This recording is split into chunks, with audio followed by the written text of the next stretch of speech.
తన పేరుని మార్చుకున్నారని తెలిసిన దగ్గర నుంచి, అధికారికంగా తెలిసిన దగ్గర నుంచి, గుంటూరు నుంచి ప్రత్యేకంగా వచ్చి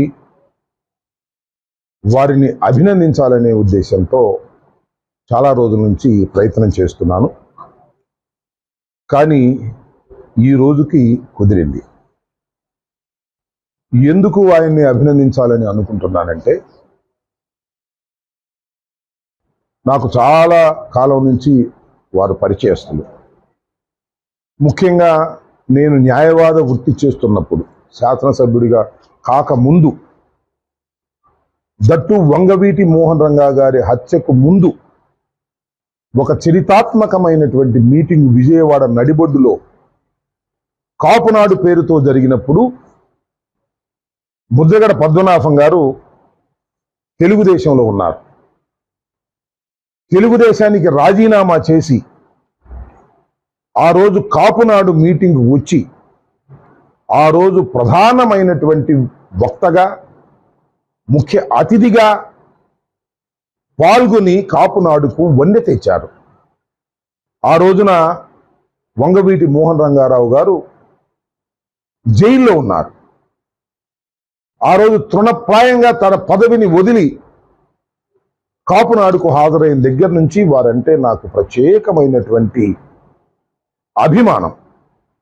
అంతేకాదు, అనేక సందర్భాలలో మొండిగా వ్యవహరించేవారు, ఘాటుగా వ్యవహరించేవారు, ఆవేశపడేవారు. చాలా సందర్భాలలో కాపుల కోసం,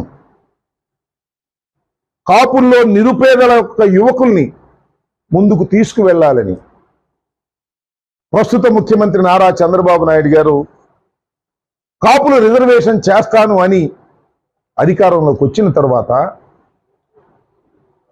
ఆ రిజర్వేషన్లకి ఆయన ఏమాత్రం ప్రయత్నం చేయనప్పుడు ఉవ్వెత్తున ఉద్యమం లెగిచింది అంటే దానికి కారణం ముద్రగడ పద్మనాభం గారే. ఒక మాటలో చెప్పాలంటే ఆయన కుల అహంకారి కాదు, కుల తత్వవాది కూడా కాదు. అయినా తాను పుట్టినటువంటి కులానికి అన్యాయం జరుగుతుందని భావించి ఇచ్చిన మాట నిలబెట్టుకోకపోతుంటే ప్రభుత్వాన్ని నిలదీసినటువంటి వ్యక్తి. దానివల్ల ఆయన రాజకీయంగా చాలా నష్టపోయాడని నేను అభిప్రాయపడుతున్నా. ఆయన కులం కోసం పోరాడేదే తప్ప కులాన్ని ఏ రోజున కూడా ఉపయోగించుకోలేదనేది నా అభిప్రాయం. ఆయన అనేక ఉద్యమాలు చేశారు, మొండిగా పట్టుదలగా ముందుకు వెళ్ళారు.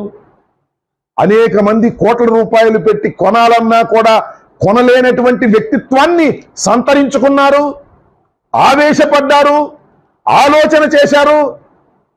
కానీ ఆవగించంత అవినీతి కూడా నేను ఇప్పుడు చూడలేదని మనవి చేస్తున్నా. అలాంటి వ్యక్తి ఇవాళ తన పేరు మార్చుకున్నారు. ఆయన ముద్రగడ పద్మనాభం గారు. ఆయన మార్చుకున్న దగ్గర నుంచి ముద్రగడ పద్మనాభ రెడ్డి గారు. ఎందుకు మార్చుకున్నారు? ఒక సవాలును స్వీకరించి తాను పేరును మార్చుకున్నారు. నాకు ఊహ తెలిసిన దగ్గర నుంచి చూస్తున్నా, మీరు కూడా ఊహ తెలిసిన దగ్గర నుంచి చూస్తుంటారు. అరే ఈ పని కాకపోతే నా పేరు మార్చుకుంటారా అన్న వాళ్ళను వేల మందిని చూశా, లక్షల మందిని చూశా. కానీ అది జరగకపోతే పేరు మార్చుకున్న వాడిని ఒక్కడిని కూడా నేను చూడలా నా జీవితం మొత్తంలో. ఎవరన్నా చూశారు, ఎవరన్నా చేశారేమో నాకు తెలియదు. నా జీవితం మొత్తంలో ఒక్కడిని కూడా పని కాకపోతే, సవాలు విసిరితే ఆ సవాలులో ఓడిపోతే పేరు మార్చుకున్న వాడిని ఒక్కడిని కూడా చూడలా. ఇప్పుడు చూస్తున్న ముద్రగడ పద్మనాభ రెడ్డిని అన్న మాట ప్రకారం పేరు మార్చుకున్నాడు కాబట్టి ఆయన అభినందించాలి అని అనుకుంటున్నా. వెనక్కి వెళ్ళి చూస్తే దశాబ్దాల శతాబ్దాల చరిత్ర వెనక్కి వెళ్ళి చూస్తే సత్యహరిశ్చంద్రుడు కాలం కలిసి రాక, మాట తప్పలేక, కాటికాపరయ్యాడు.